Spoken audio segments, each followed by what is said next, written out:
श्री कृष्ण जी ने सुनाई करवा चौथ की कथा। एक बार अर्जुन नीलगिरी पर्वत पर तपस्या करने गए। द्रौपदी ने सोचा कि यहाँ हर समय अनेक प्रकार की विघ्न बाधाएं आती रहती हैं, उनके शमन के लिए अर्जुन तो यहाँ है नहीं, अतः कोई उपाय करना चाहिए। यह सोचकर उन्होंने भगवान श्री कृष्ण जी का ध्यान किया। भगवान वहाँ उपस्थित हुए तो द्रौपदी ने अपने कष्टों के निवारण हेतु कोई उपाय बताने को कहा।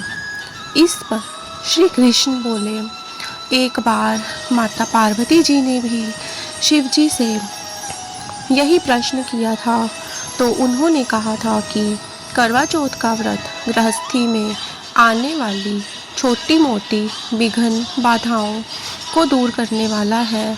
यह पित्त प्रकोप को भी दूर करता है। फिर श्री कृष्ण जी ने द्रौपदी को एक कथा सुनाई।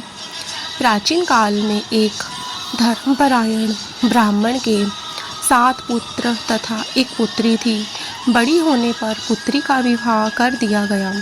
कार्तिक की चतुर्थी को कन्या ने करवा चौथ का व्रत रखा।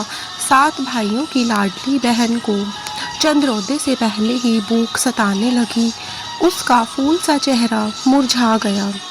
भाइयों के लिए बहन की यह वेदना असहनीय थी, अतः वे कुछ उपाय सोचने लगे। उन्होंने बहन से चंद्रोदय से पहले ही भोजन करने को कहा, पर बहन ना मानी। तब भाइयों ने स्नेहवश पीपल के वृक्ष की आड़ में प्रकाश करके कहा, देखो चंद्रोदय हो गया, उठो, अधर देकर भोजन करो। बहन उठी और चंद्रमा को अधर देकर भोजन कर लिया। भोजन करते ही उसका पति मर गया। वह रोने चिल्लाने लगी। देवयोग से इंद्राणी देवदासियों के साथ वहां से जा रही थी। रोने की आवाज़ सुन वे वहां गई और उससे रोने का कारण पूछा।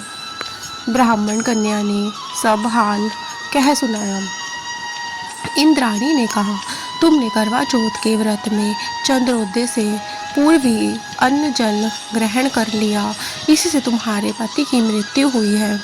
अब यदि तुम मृत पति की सेवा करती हुई 12 महीनों तक प्रत्येक चौथ को यथाविधि व्रत करो, फिर करवा चौथ को विधिवत गौरी, शिव, गणेश, कार्तिकेय सहित चंद्रमा का पूजन करो और चंद्र उदय के बाद अधर देकर अन्न जल ग्रहण करो, तो तुम्हारे पति अवश्य जीवित हो उठेंगे। ब्राह्मण कन्या ने अगले वर्ष 12 माह की चौथ सहित विधि पूर्वक करवा चौथ का व्रत किया। व्रत के प्रभाव से उनका मृत पति जीवित हो गया। इस प्रकार यह कथा कहकर श्री कृष्ण द्रौपदी जी से बोले कि यदि तुम भी श्रद्धा एवं विधि पूर्वक इस व्रत को करो तो तुम्हारे सारे दुख दूर हो जाएंगे और सुख सौभाग्य धन धान्य में वृद्धि होगी। द्रौपदी ने श्री कृष्ण के कथा अनुसार करवा चौथ का व्रत रखा।